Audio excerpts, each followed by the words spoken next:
Cik reizes pēdējo dienu laikā esi dzirdējis kaut ko līdzīgu? Irānas karš bija stratēģiska neveiksme Amerikas Savienotajām valstīm. Gadsimtiem ilgi Hormūza šaurums bija atvērts visiem. Valdīja brīvās kuģošanas princips, kas nodrošināja, ka tirzniecība varēja šķērsot šaurumu bez problēmām. Taču, uzsākot Irānas karu, Amerikas Savienotās valstis iemācīja augstākajam līderim, šim augstākajam līderim, vai tomēr varbūt nē. Jebkurā gadījumā, uzsākot Irānas karu, Amerikas Savienotās valstis iemācīja tiem, kas vada Irānu, ka Hormūza šaurums ir spiediena instruments. Vienkārši draudot uzspridzināt jebkuru tankuģi, kas brauc garām, Irāna faktiski var slēgt šaurumu. Naftas cenas nekavējoties strauji pieaugs. Veselas ekonomikas riskēs nonākt ilgstošā recesijā. Pasaulē pakļausies Irānas katram draudam, vai vismaz lielākajai daļai draudu, baidoties, ka Irāna šo procesu atkārtos. Džins ir izlaists no pudeles, un to vairs nevar ielikt atpakaļ. Tagad es nevaru teikt, ka karš ar Irānu bija laba ideja. Lai atbildētu uz šo jautājumu, būtu jāzina, cik daudz Irānas militārā aprīkojuma un ražošanas infrastruktūras Savienotās valstis iznīcināja. Tas prasītu zināt, cik ātri Irāna var atjaunot šos resursus.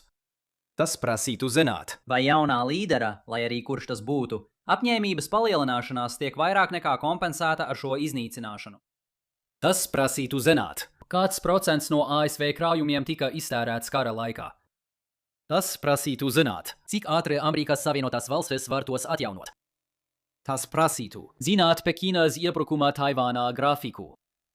Es domāju, ka mums visiem ir savi pieņēmumi par katru no šiem. Diemžēl, lai iegūtu labu atbildi uz jebkuru no tiem, ir nepieciešama piekļuve slepenai informācijai un zināšanas par nākotni.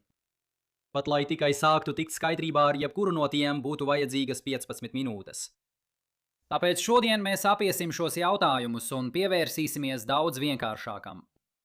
Cik daudz pasaulē ir zaudējusi, Irānai apzinoties Hormūza šauruma slēgšanas spēku? Un atbilde ir būtībā nekas. Jā, par pretējo ir daudz rakstīts. Lai apgalvotu pretējo, taču šai teorijai ir divas būtiskas problēmas. Viena ir zināšanu kļūda, bet otra – šī konkrētā konflikta jaukšana ar nākotnes konfliktu, kurā Irāna aktīvi cenšas piespiest kādu citu. Abu šo punktu izpratne ir būtiska, lai labāk izprastu reģiona plašāko stratēģisku ainu. Tāpēc šodien mēs tieši tam veltām savu laiku. Sāksim ar domāšanas kļūdu.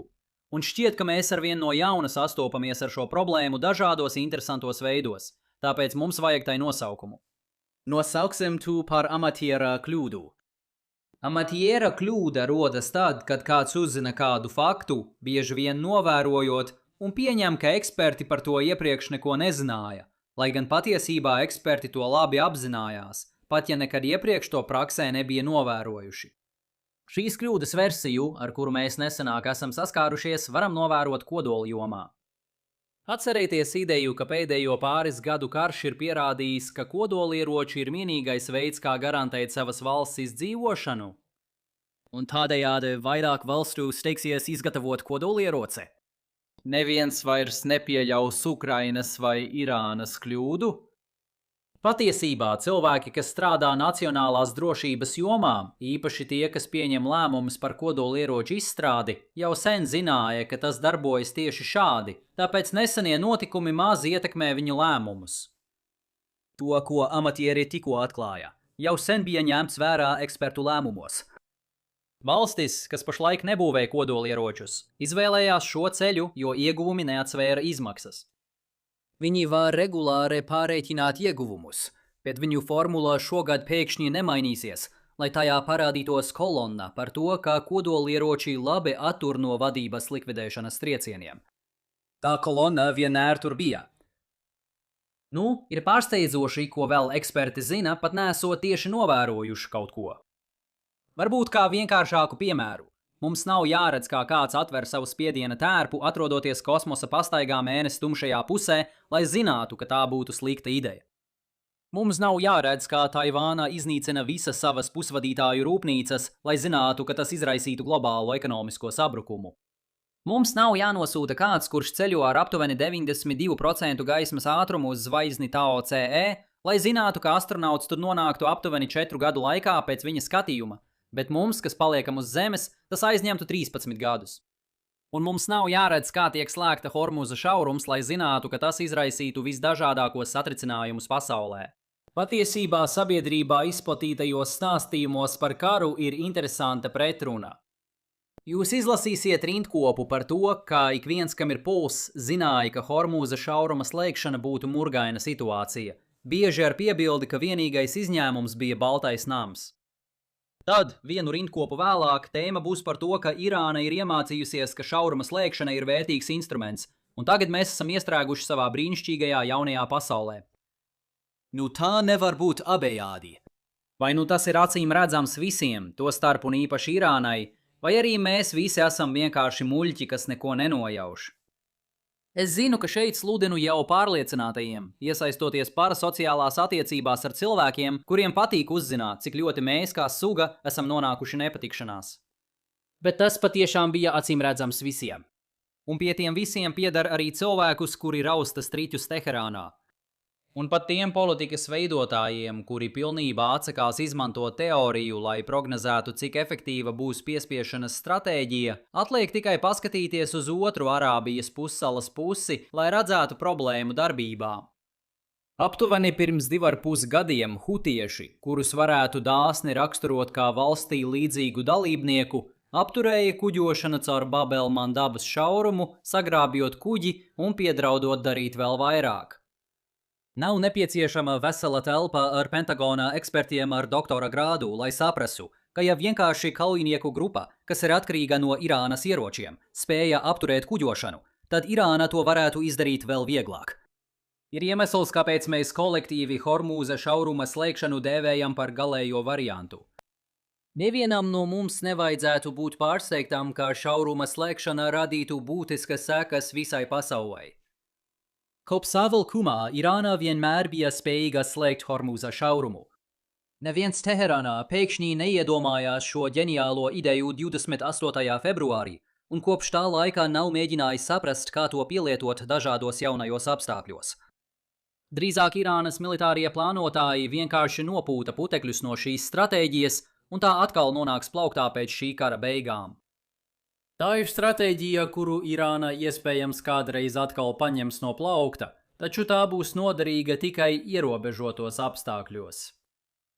Proti, otra stāsta puse ir tā, ka Hormuza šauruma slēgšana darbojās tikai tāpēc, kā starptautiskā sabiedrība reaģēja uz karu.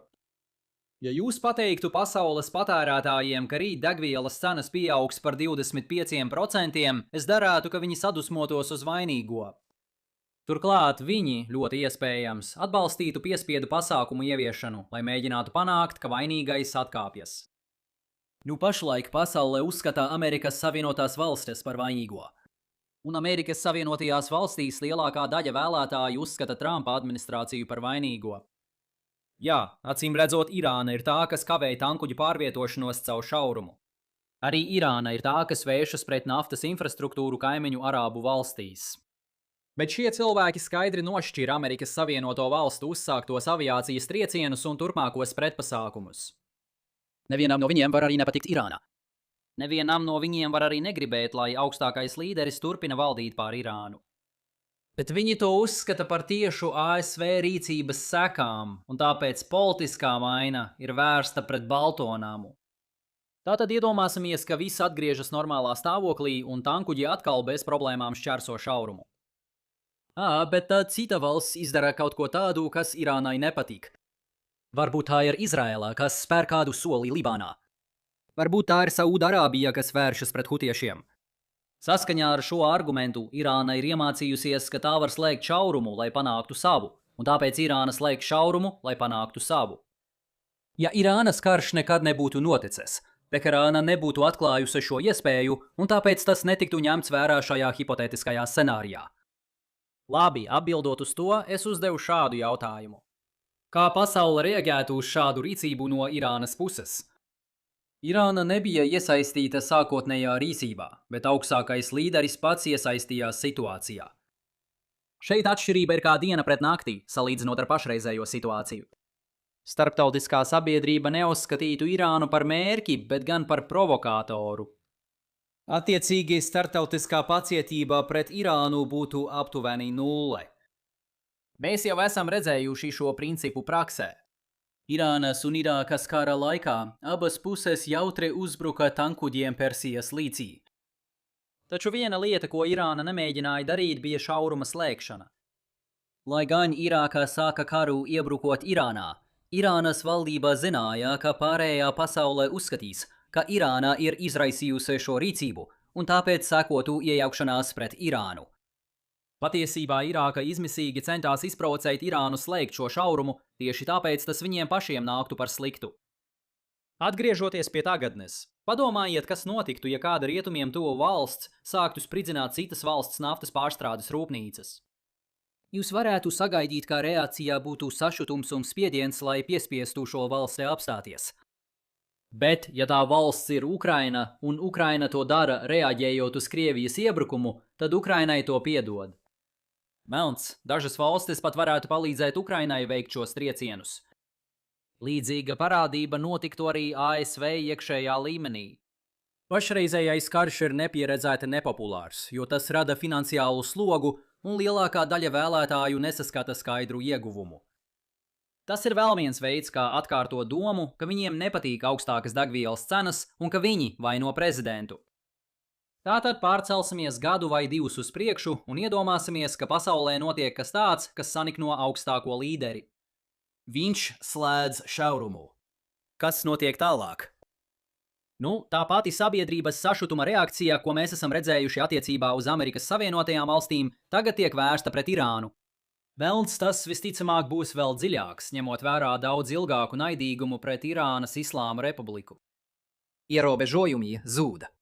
Dīvainā politiskā spriedze, kad Trumpa administrācija mēģināja nomierināt tirgus, vienlaikus iznīcinot Irānu, vairs nepastāv. Daži no tikpat dīvainajiem lēmumiem, ko Amerikas Savienotās valstis pieņēma kara laikā, piemēram, ļaujot Irānas naftai iziet cauri šaurumam, vairs netiek pieņemti. Kargas sala no iespējamības kļūst par neizbēgamību. Šauruma slēgšana no vienpusējas spēka demonstrācijas pārvēršas par savstarpēji garantētu iznīcību. Tas daļēji ir iemesls, kāpēc analoģija par šauruma slēgšanu kā kodola variantu ir piemērota. Kodolieroči nav īpaši noderīgi, lai izteiktu uzbrukuma draudus vai piespiestu pretiniekus mainīt savu uzvedību. Savukārt kodolieroči ir lieliski piemēroti aizsardzības draudiem, lai atturētu pretiniekus no ārkārtīgi agresīvas rīcības pret jums. Smieklīgākais ir tas, ka mums nav jāredz, kā kodolierocis tiek faktiski izmantots, lai to saprastu. Mēs to jau zinām, un tas pats attiecas uz Ormūzas šaurumu. Plašāk skatoties, es domāju, ka tie paši cilvēki, kuri apspriež Irānas mācību par Ormūzas šauruma slēgšanas spēku, saprot atšķirību starp šīs stratēģijas izmantošanu kā aizsardzības reakciju un kā aktīvu piespiedu līdzekli. Ja šī mācību pieredze patiešām nozīmētu, ka Irāna uz visiem laikiem varētu turēt pasauli ķīlniekos, tad viņi atbalstītu Savienotās valstis, cenšoties militāri liekt Irānai to darīt.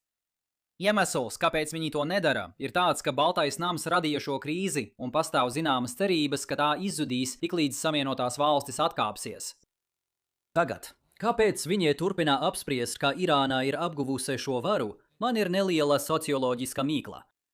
Varbūt tas ir tāpēc, ka tas izklausās gudri neprofesionālai auditorijai, bet patiesībā tā ir amatiera maldīgais pieņēmums. Tātad, kādi ir mūsu šodienas galvenie secinājumi? Ir daudz runu par to, ka mēs dzīvojam jaunā pasaulē, kur Irāna tagad apzinās varu, ko tai dod šauruma kontrole. Patiesībā gan Irāna, gan ik viens, kam ir interese šajā jomā, to jau sen apzinājās. Un Irāna nevar īstenot vēl vienu slēgšanu un cerēt sagaidīt tādu pašu startautisko vienaldzību un reakciju, ja tieši Irāna ir tā, kas to izraisa. Bet jūs varat sagaidīt manu ierasto noslēgumu šim. Vēl viena diena ar jautājumu. Vai tas ir karš? Vai tomēr nav karš? Turpiniet tādā pašā garā aplūkojot manu atskaņošanas sarakstu par plašāku tuvo austrumu konfliktu. Un, ja jums patika šodienas video, lūdzu nospiediet patīk, dalieties un abonējiet, un tiekamies nākamreiz. Uz redzēšanos!